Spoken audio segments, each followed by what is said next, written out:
since the 1300s, but not really very useful. But by the 1400s, he will start getting a powerful form of gunpowder. So we had cannons in the 1300s, not very effective.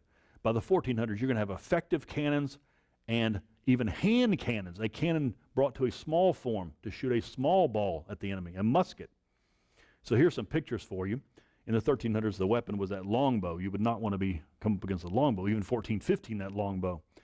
And you did have cannons. This is what a cannon looked like in the 1300s, just a steel tube, not even wheeled.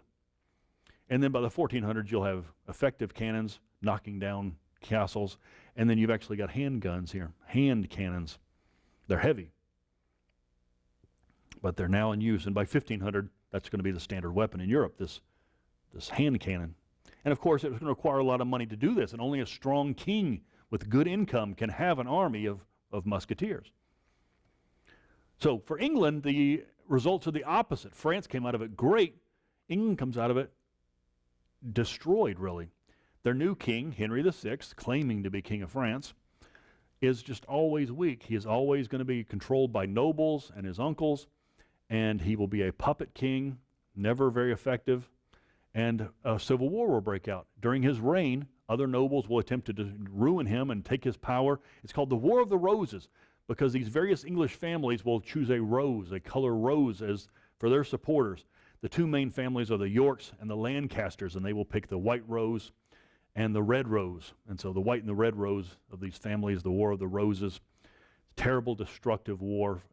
So England comes out of the 100 Years' War losing the continent, and then also much destruction in the Civil War. They eventually figure it out.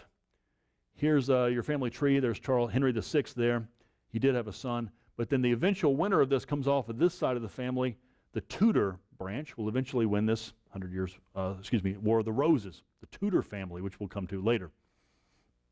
So, Europe in the 1500s, by Europe at the point of 1500, let's look at Europe. If you were a betting man, you'd be betting on France.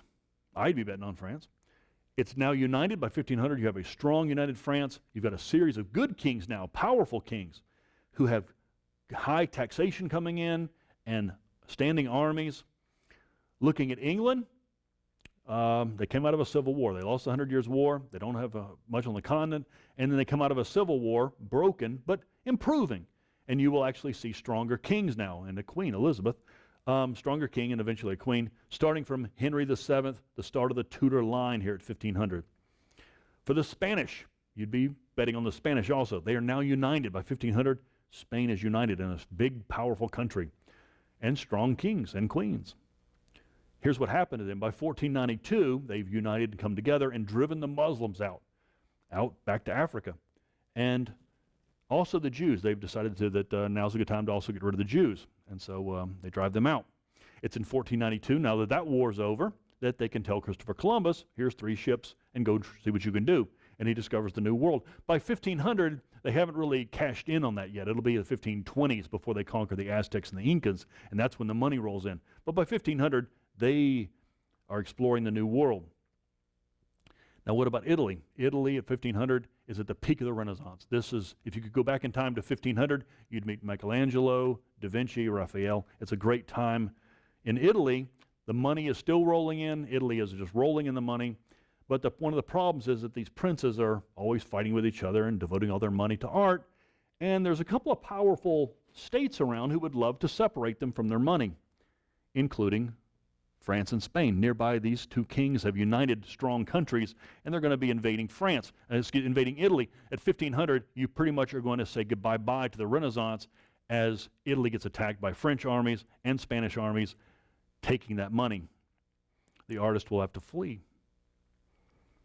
Looking at the Germans, what's happening in 1500 for the Germans, the Holy Roman Empire, the German states, it's poor. This is a bad time to be German. They're not unified. It's a Holy Roman Empire, but it's not much of an empire, really. And they have an emperor who is elected, and so he gives up his power each time there needs to be an election. And the only time they ever come together is when the Turks come, and the Turks are out there. This is 1500, very powerful Turkish empire. And so the Holy Roman Empire, generally weak unless the Turks show up.